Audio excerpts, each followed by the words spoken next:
ஆமா கோயிலுக்கு தேவையில்லாத வேலை. நான் போடுவேன் நீ எதுக்கு போடுற? நீ ஓட்டுவேன்.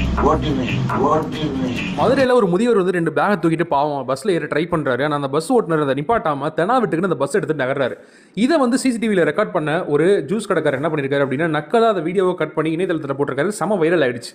அது வைரல் ஆனதுக்கப்புறம் என்ன பண்ணோம், அந்த பஸ் ஓட்டுநர் திருந்தணும், இல்லை ஒரு மன்னிப்பு கேட்கணும் இல்லையா?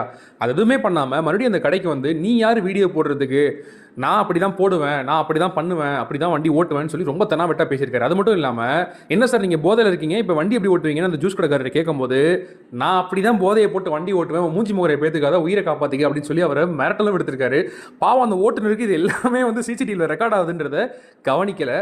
தவளை தன்வாயாலே கெடும் அப்படின்ற மாதிரி மறுபடியும் போய் சிசிடிவியில் மாட்டிருக்காரு. பெரும்பான்மையான அரசு அதிகாரிகள் எப்படி இருக்காங்க அப்படின்றதுக்கான ஒரு சான்று அப்படின்னு கூட வச்சுக்கலாம். இன்னைக்கு முக்கால்வாசி இளைஞர்கள் பார்த்தீங்கன்னா அரசு பேருந்தை பயன்படுத்துறது இல்லை. எல்லாமே காரு, 2 வீலரு, ரேபிடோ இதுன்னு போயிட்டு இருக்காங்க.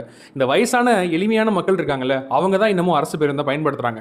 அவங்களுக்கே அந்த பேருந்து பயன்படலைன்னா அப்போ யாருக்கு தான் நீங்கள் இந்த சர்வீஸ் பண்ணுறீங்க?